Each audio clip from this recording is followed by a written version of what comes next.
Happy Friday, everyone!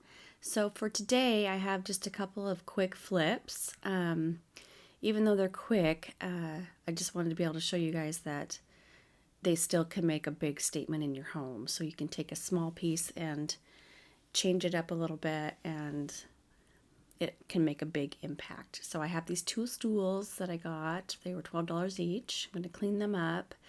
I really liked the wood round top. It was very rustic. Wasn't crazy about the color.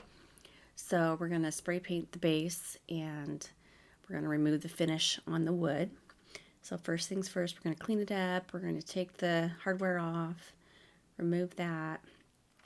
And I love this side because it's more of like a rustic, like it has grooves in it and stuff. So for the base, I'm going to use the Rust-Oleum hammered primer and paint in black, and for this varnish I'm going to go ahead and use the Easy Off oven remover technique and spray it on and leave it for 30 minutes, and then we're going to go ahead with some warm water and scrub it off and see how much we can get removed without having to sand.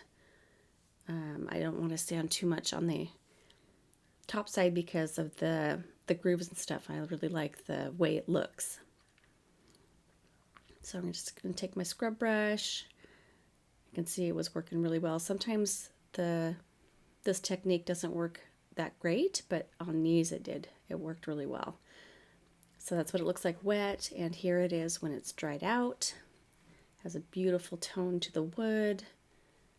And so when you get wood that wet, the fibers will stand up. So I'm just going to sand it down with 220. Make it nice and smooth, and then I'm just going to put my Fusion's clear wax on it to give it a more natural finish, and it's going to darken up those wood tones and make it really, really shine. And I'm just going to do one coat, let it soak in for a few minutes, and then I will wipe away the excess. And that's what it's going to look like. It just turned out beautiful.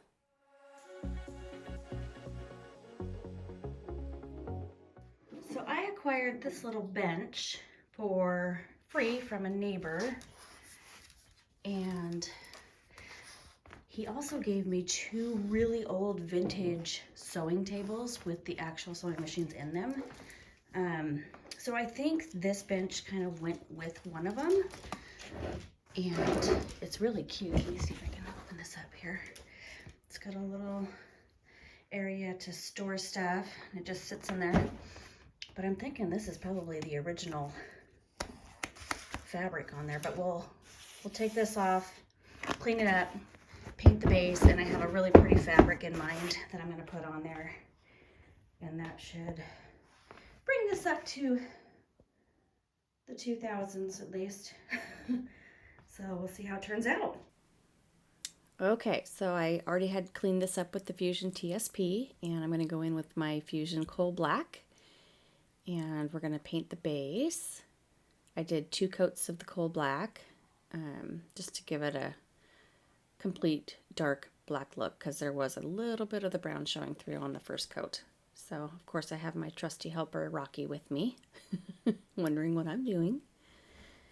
So I like to do these small projects to show you guys that if you're intimidated at all, or you just don't feel like you could do something like this, just pick a small project. Just do a chair or a side table, something little, and start at that point, and you'll be totally empowered at what you can do, like with this creative process.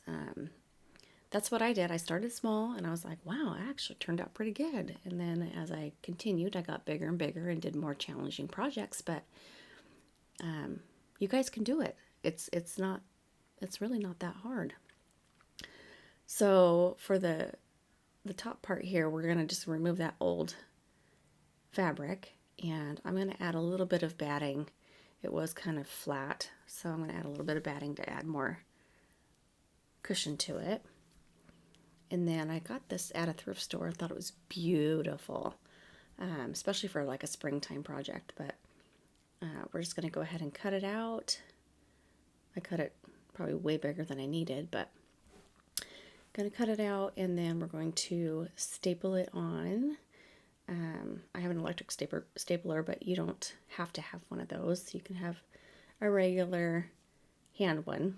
They work just as well. And we're going to just trim it down as we go. I'd like to do one side and then do the opposite so I can cut it nice and tight. And that way it'll have a better finish look to it when we're done. I kind of just wrap it kind of like a present. And then staple as we go. But yeah, these little projects are fun. It gets you in the mindset of, then they get a little addicting. Like once you have one done and you figure out, yeah, I can do this, then you're like, what else can I do? At least that's how I was. And then it's just fun to play around with different techniques and all the different products out there. So I hope this kind of gives you some ideas of what you can do in your home. Just a simple recovering of a cushion. It can make a big difference. So let me know what you guys think of these small projects. I want to let you guys know that you can do this. It's not that hard. It just takes a little bit of time, but you can make some beautiful changes in your home. So I know this was a short video, but I just wanted to get something out. My husband and I are actually headed out to Vegas to go see our favorite comedian, Nate Bargatze, this weekend. So I hope you guys have a great weekend, and we'll see you back on Tuesday for probably some home decor flips or some more Christmas items. So see you then, guys.